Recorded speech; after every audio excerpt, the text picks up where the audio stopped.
James Harden is an NBA MVP that can't win a championship. And even in his prime, some NBA legends knew it first 5 years ago and tried to warn us. I don't think that style is ever going to win championships. And that's easy to defend. But why? We're gonna find out. But first, how did we get here? With James Harden, there's a dichotomy. A game winner or a flopper. He dropped 45 points in game 1, then made 5 shots in the next 2 games combined. Then hit the game winner and 42 points in game 4, and in game 7 he had 9.6 turnovers and a lot of time on the ground. It was so bad that Stephen A. Smith said that James Harden should shave his beard. And trust me, no one wants that. Now, I'm not saying that the 76ers losing was all Harden's fault, because Embiid certainly looked like he gave up, but for years we've seen James Harden in the spotlight as the main star. He averaged 36 points a game in 2018, but we've also seen the lows. Now, Harden wants complete freedom to play his style of basketball while being the only star on the team. When Harden was saying one game, he was saying that's all he had left. The commentators kept saying Harden doesn't know how to be aggressive without Embiid. Well, if we take a look at Harden without Embiid in last year's playoffs, it wasn't pretty. But Harden was dealing with a hamstring injury, and all of a sudden, he had fallen from a superstar MVP pedestal to not even a max contract player. Narratives play a huge role in how we see a player, how voters vote. This year, despite Harden averaging 21.4 points and a league-leading 10.8 assists, by the break, he wasn't an all-star. In fact,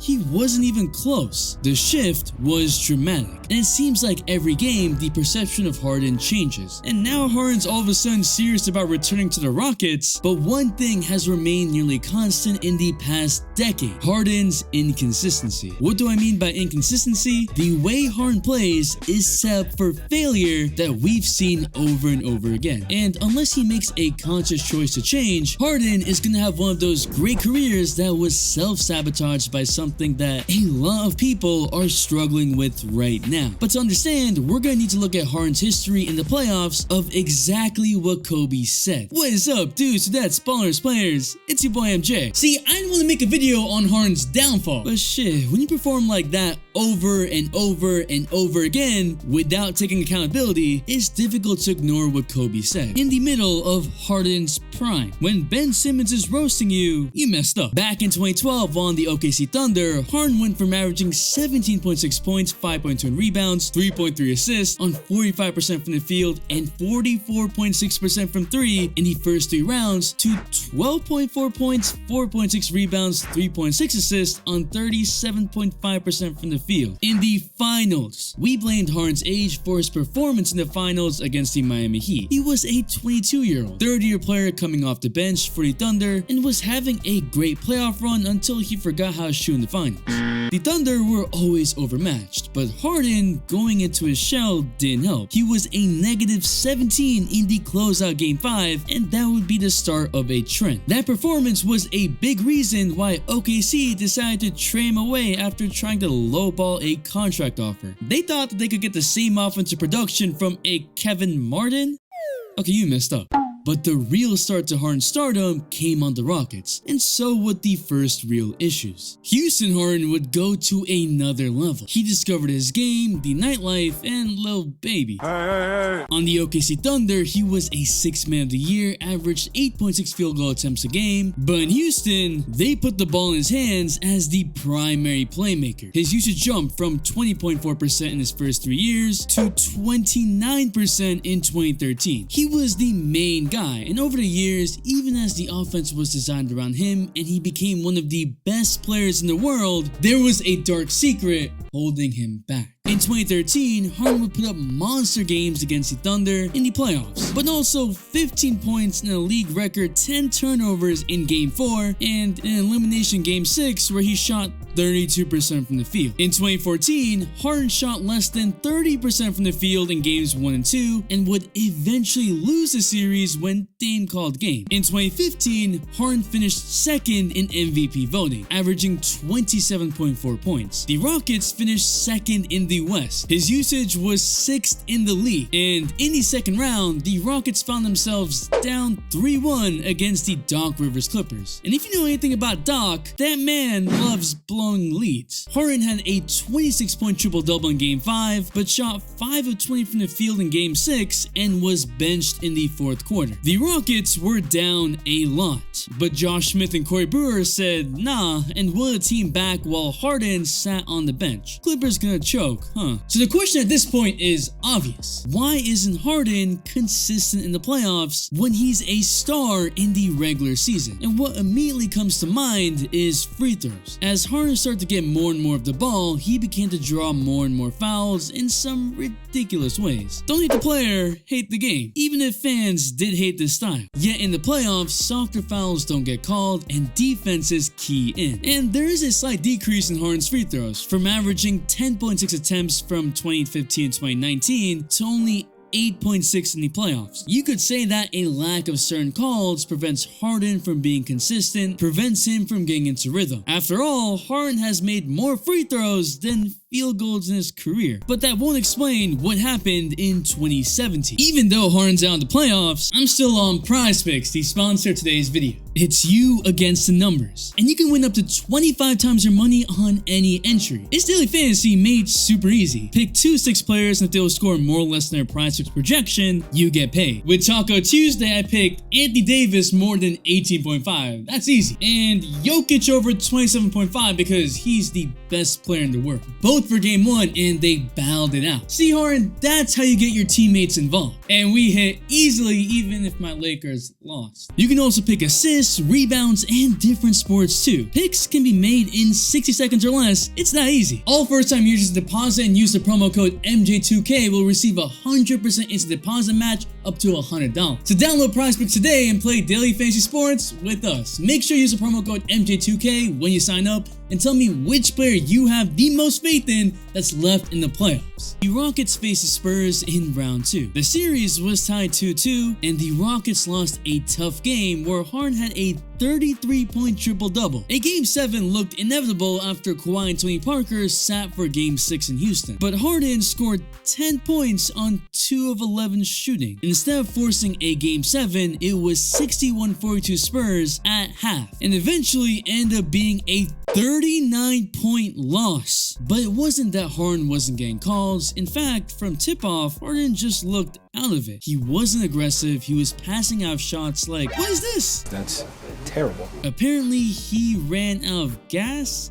That's what his coach said, which is weird. It's clear that Harden was the reason they lost. An entire offense designed around the guy that didn't show up. One of the biggest collapses by an NBA superstar, but there was no real accountability. No, I messed up, nothing. In 2018, Harden was averaging 30.4 points a game. He was the MVP of the NBA. The Rockets had a give the ball to Harden, everyone else space out offense under Mike D'Antoni, who always emphasizes offense with a guard. And Harden was straight cooking with Chris Paul. In the playoffs, in Game 7, the Rockets against the KD Curry Warriors missed 27 straight threes. Remember that because it's gonna come back. Why would any team keep shooting that many threes? Because the Rockets were one of the first teams to completely go with analytics. It was either layup or 3, no middies. In the stands are gonna say that Chris Paul got hurt, that the Warriors had KD, and I agree. I ain't even counting this as a choke. But see, what we aren't talking about is Harden's inability to shoot in the playoffs. He averaged over 10 3-point attempts per game, yet shot 31% from 3. And this is where what Kobe said starts to make sense. You might look at Harden averaging 10 plus assists per game and believe he's a great playmaker, and he is creating a lot of shots for his teammates. But there are more catch and shoot opportunities. Rather, when you watch the games, you realize that Harden's offense means that his teammates don't get their own rhythm either. It's the movement component that Kobe talks about. But even Harden's own teammates have fought him over. Chris Paul said that he wishes they would have had conversations about their roles. Some players have stepped up and said that the management always favored Harden, even as his teammates wanted bigger roles. So when Harden doesn't have it going, he's not helping his teammates get going, he's not moving moving without the ball, he's just pounding the air out of the ball or standing at near half court. And teammates might feel down, not give as much effort defensively. It's not winning basketball, especially when Harden wasn't able to pick and choose his moments to take over, especially when he's missing a bunch of shots. In 2019, Harden averaged an insane 36.1 points a game, and even with Durant going down with an injury, the healthy Rockets couldn't put away the Warriors in Game 5 or Game 6 at home, despite Harden averaging over 30 in those two games. Steph took it personal, but what Harden would do next would set a dangerous precedent that would start a cycle towards his downfall that at the time was kinda considered normal. In 2020, Harden would demand a trade from the Rockets, but the Rockets were in no hurry to trade him, so Harden showed up to a training camp out of shape, and I mean really out of shape. Pillsbury Doughboy looking ass. What the hell? He made comments like, I've done everything that I can. I mean, this situation is crazy. You know, it's something that I don't think can be fixed. He skipped training camp and went to Vegas for individual training. James, what was the point that you were trying to get across when you went to Atlanta and Vegas when training camp was starting? I was just training.